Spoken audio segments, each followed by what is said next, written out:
Le bébé renne. Les rennes du Père Noël ne sont pas des rennes ordinaires. Certes, ils ont de grands yeux tendres, un épais pelage brun, des bois majestueux et des sabots brillants. Mais les rennes du Père Noël volent. Et pourtant, ils n'ont pas d'ailes. Grâce à leurs sabots magiques, ils se posent sur l'air comme sur un tapis invisible. Leur bois ne tombe pas non plus chaque année. Ils ne cessent de grandir. Grâce à eux, les rennes s'accrochent aux étoiles lorsqu'ils galopent. La mousse, les feuilles des bouleaux et l'herbe qu'ils dégustent proviennent d'un champ très spécial. La mousse y est bleu indigo, violet, rouge, orange, jaune et vert. C'est de la mousse arc-en-ciel. Les feuilles des bouleaux sont argentées et elles teintent dans le vent, comme du cristal. L'herbe, quant à elle, est légère comme le duvet des poussins, comme l'écume de la mer.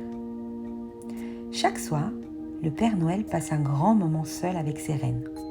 Il vérifie quelle fille les a bien nourries, brossées, soignées. Il s'approche de chaque reine et le prend dans ses bras en murmurant son nom. Tornade, danseuse, fringant, furie, comète, Cupidon, tonnerre et éclair. Il écoute ce qu'ils veulent lui dire.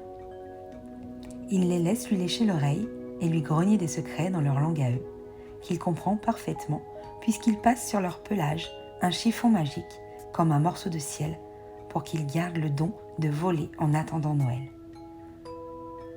Ce soir de printemps, le Père Noël est bien étonné.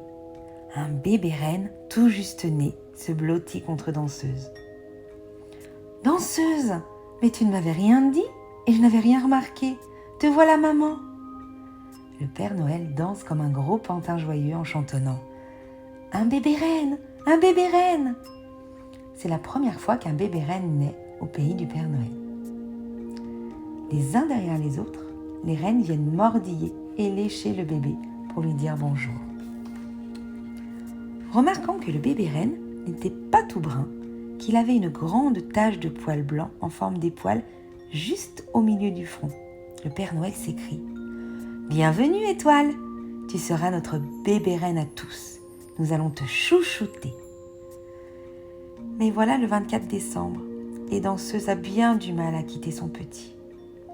Le Père Noël lui dit alors « Allons Danseuse, sois raisonnable, ton bébé a grandi, il peut rester seul cette nuit, les lutins veilleront sur lui. » Le traîneau est chargé d'une montagne de présents.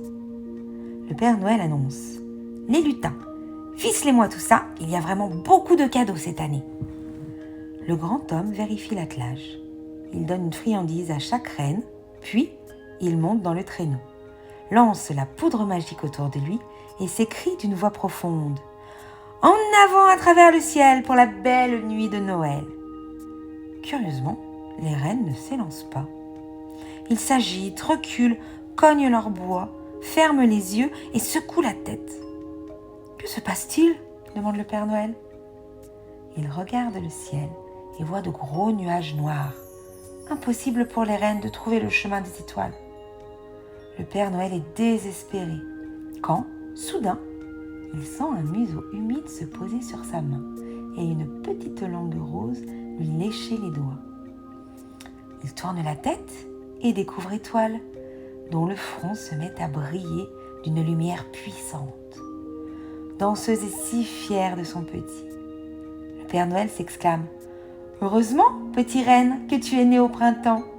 Qu'aurions-nous fait sans toi ?» Le Père Noël s'installe à la tête de l'attelage et c'est Étoile, si petit, qui montre le chemin aux 8 grands rennes en éclairant de 1000 feux la belle nuit de Noël.